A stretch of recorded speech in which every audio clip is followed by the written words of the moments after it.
For the last few months, my family and I have been going through an unsettling experience.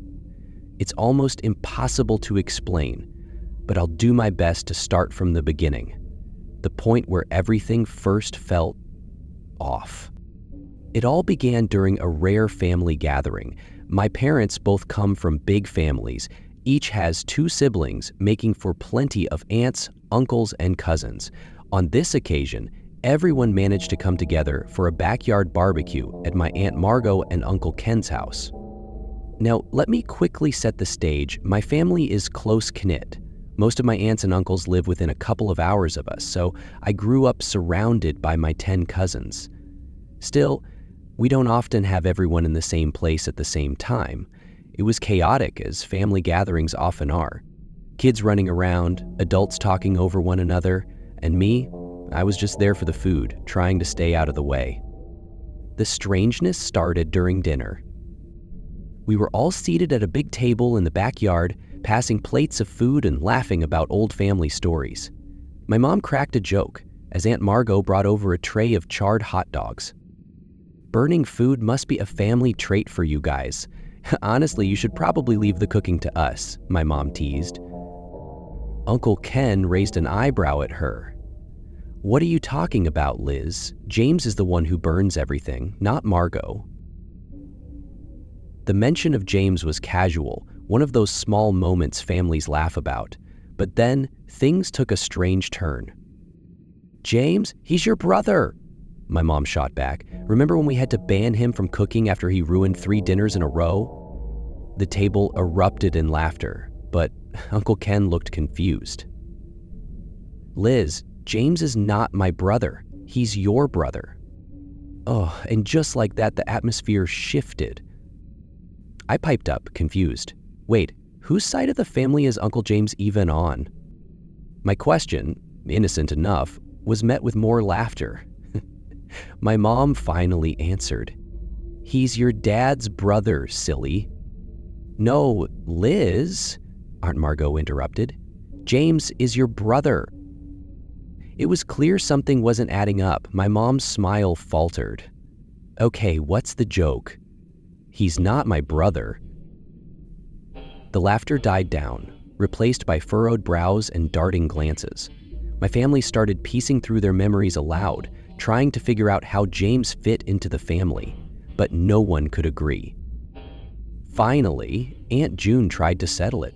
"He's neither. James isn't Liz or my brother. He has to be on your side, Ken." The realization hit like a wave.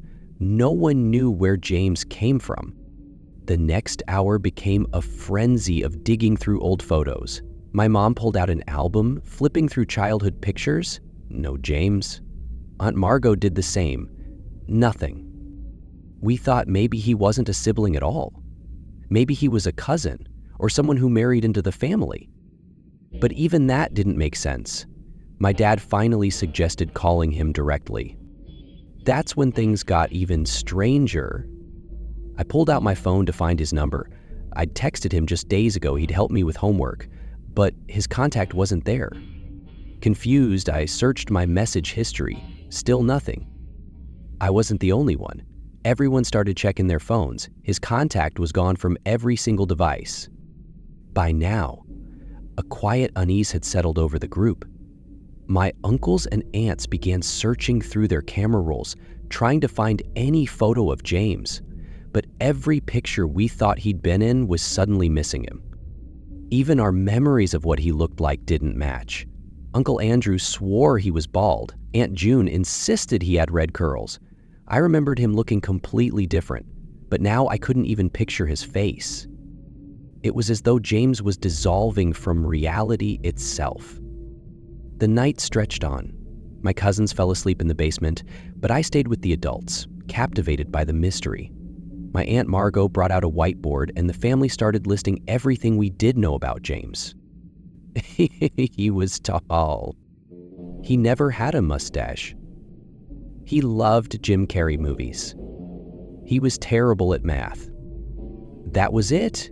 4 vague, unrelated facts. We couldn't even remember where he lived. Some family members gave up, chalking it up to a bizarre joke or memory lapse. But I couldn't let it go. James and I were close. We'd spent time together. I knew he existed. Didn't he? Then something chilling happened. The next morning, my little cousin Cass wandered into the kitchen. "Uncle James gave us cookies last night," she said cheerfully. The room went silent. "What do you mean, Cass?" Uncle Andrew asked, his voice trembling. "Brought us cookies and put on a movie before saying he was going to hang out with you guys upstairs," Cass explained. A cold dread washed over the room. James had been there. We combed through the house, looking for any evidence of him. The plates, the cups, the extra pizza crumbs, all suggested there had been one more person in the house than we'd accounted for. Then, an unsettling experiment. We lined up and counted ourselves. Over and over, we came up with the same result. There was always one extra person. In the weeks that followed, the mystery of Uncle James deepened. Memories of him became more distorted, more disturbing. Some of us recalled him lurking in the shadows, appearing in our homes uninvited. Once, he left hundreds of knives in my dad's car. Another time, I remembered him reading me an instruction manual for a blender as a bedtime story. I tried to dig deeper, but the more I searched, the worse the memories became, like they were rotting, festering in my mind. James didn't want to be found, and that terrified me.